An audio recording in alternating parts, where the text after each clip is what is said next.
I just figured out that if you take this out, this fits exactly on the flush mount on the engine.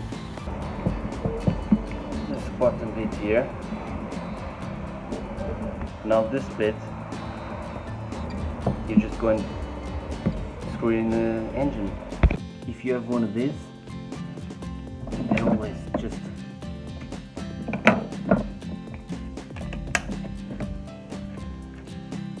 and you can flush that way, it's a bit easier. Now I just come here and turn the pump on. Here it's just an example.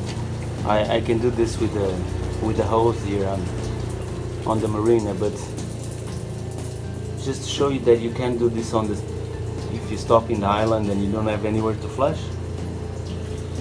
See, it works perfectly. Flushing with fresh water. Not bad. Okay, thanks for watching, guys. Hope this is helpful for you.